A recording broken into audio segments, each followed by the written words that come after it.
Hi friends, welcome to வனி சமையலறை. இன்றைக்கி வந்து நான் உளுத்தங்கஞ்சி செய்ய போகிறேன். அதுக்கு ஒரு 100 கிராம்ஸ் உளுந்து வந்து நான் ஊற வச்சுருக்கேன்.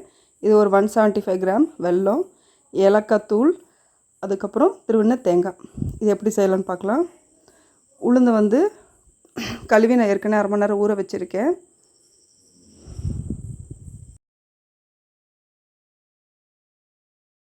ஆக்சுவலி இந்த உளுத்தங்கஞ்சி வந்து ரொம்ப ஹெல்த்தி. கண்டிப்பாக வந்து கேர்ள்ஸ் வந்து கண்டிப்பாக இந்த கஞ்சி வந்து வாரத்துக்கு ஒரு வாட்டியாச்சும் செஞ்சு குடிக்கணும். இது வந்து இடுப்புக்கு வந்து ரொம்ப நல்லது, எல்லாருக்குமே நல்லது. அது பொதுவாக கேர்ள்ஸுக்கு வந்து ரொம்ப நல்லது. இப்போ நம்ம தண்ணி கரைச்சி கொதிக்க விடலாம். இது கொதித்து அந்த உளுந்தோட பச்சை வாசனை போனதுக்கப்புறம் நம்ம வந்து இதில் வந்து வெல்லத்தை சேர்த்திக்கலாம். கொஞ்சம் கைவிடாமல் கிளறணும், இல்லைன்னா கீழே வந்து அடி பிடிச்சிரும். வெல்லம் போட்டு நம்ம மிக்ஸ் பண்ணதுக்கப்புறம் நல்லா ஒரு 10 நிமிஷம் நல்லா கொதிக்க விடணும். இது பொங்கிட்டு வரும் மேலே. அப்போ நம்ம வந்து கொஞ்சம் சிம்லேயே வச்சு நம்ம மிக்ஸ் பண்ணிகிட்ருக்கணும். இதுக்கப்புறம் நம்ம ஏலக்காய் தூள் போட்டுக்கலாம், வாசனையாக இருக்கும். 2 நிமிஷம் கிளறி விட்டதுக்கப்புறம் பொங்கி வரும். நம்ம கைவிடாமல் மிக்ஸ் பண்ணிகிட்டே இருக்கணும்.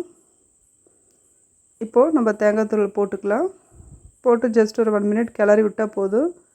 அதுக்கப்புறம் நம்ம வந்து சர்வ் பண்ணலாம். வெல்லம் வந்து பிடிக்காதவங்க கண்டிப்பாக நாட்டு சர்க்கரை இல்லை நாட்டு வெல்லமோ எது வேணால் போட்டுக்கலாம். சுகர் வந்து அவாய்ட் பண்ணிக்கிறது ரொம்ப நல்லது. ஓகே ஃப்ரெண்ட்ஸ், நம்மளோட உளுத்தங்கஞ்சி ரெடி ஆகிடுச்சு.